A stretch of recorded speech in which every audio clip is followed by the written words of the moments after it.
Well, hey everybody, welcome back. I am really excited to be releasing the second video in my series on skincare ingredients decoded, kind of like a skincare 101.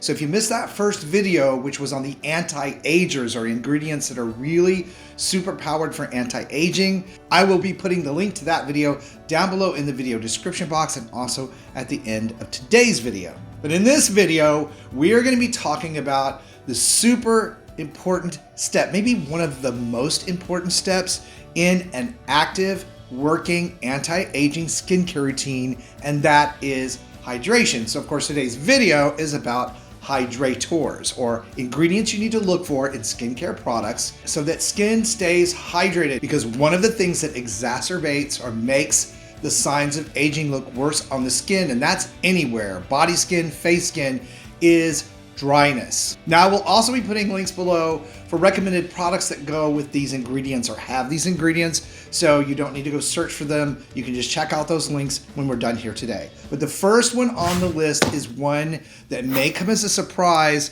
that it falls into the category of hydration, and that is niacinamide.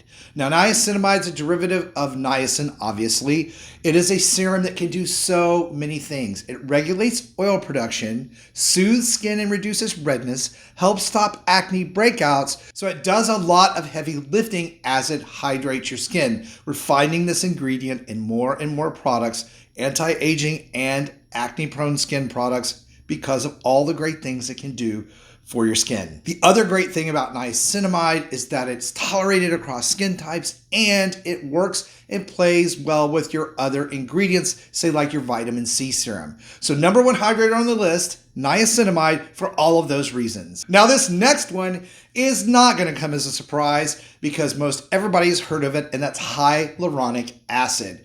But there is a lot of confusion surrounding hyaluronic acid, how to use it properly, especially if you're in dry climates or you have excessively dry skin. There are two ways to get hyaluronic acid, either in a pure form like a serum, or in a moisturizing formulation that contains other hydrators like water, glycerin, and even dimethicone, so that the hyaluronic acid, which can hold up to 1,000 times its weight in moisture, attracts that from the cream and puts it into the skin and helps keep it there, whereas the serum is going to draw moisture from wherever it can get it. Now, if you live somewhere like I do, where it's humid, like Florida, these type of serums are going to work extremely well for you. They're going to attract moisture from the air into your skin and work all day long. If you live in a dry climate and you have excessively dry skin, could be a problem, because if the air is dry, it's going to pull moisture from your skin. So the molecule doesn't really think about where the moisture is coming from. It just attracts it. So really important to know your ingredient and which one is better to use in which situation. Is a premium anti-aging skincare ingredient because it keeps that skin hydrated, making it look much healthier and, of course, more youthful. Now, there's another hydrator that I often get asked about, and you may have heard of, and that's polyglutamic acid, which is an amino acid chain ingredient, much like we talk about with peptides, but the molecules of this particular ingredient can hold 5,000 times its weight in moisture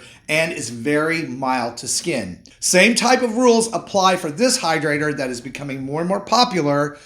If you live in a dry climate, it needs to be formulated with other hydrators and perhaps even ceramides, so that moisture is held in the skin and drawn from the air. If you're in a dry climate, it's going to draw it from the skin, and we don't want that extra dryness to happen. So again, a really great hydration ingredient to look for in your skincare products. Just know that hyaluronic acid and polyglutamic acid work in similar fashions, though they are very different in what makes up the actual ingredient. Now, if you have super dry skin, pay attention, because we're going to be talking about the other hydrator that you need to think about, and that is a hydration ingredient called ceramides. Now, ceramides are fatty acids that your skin has anyway for that all-important lipid layer that helps protect the skin from the environment outside and helps retain that moisture on the inside. And when we break that layer down through either irritation or environmental stressors, we can get things like dermatitis, redness, and high sensitivity to even skincare products that you've been using for a really long time. Now, there are a myriad of ceramide creams out on the market today.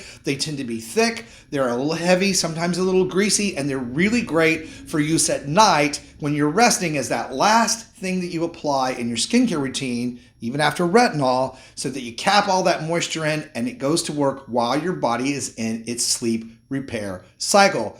There are many brands that I talk about on the channel. CeraVe is one of my favorites. Their moisturizing cream is great. CeraVe, full of ceramides, but there are other sculpting type creams. Almost always these type of products are labeled as such with ceramides in the actual label and in the ingredients on the back because they are targeted for building that lipid layer. Really great for dry environments, but really great for everybody over 35 as a good, deep hydrating moisturizer at night.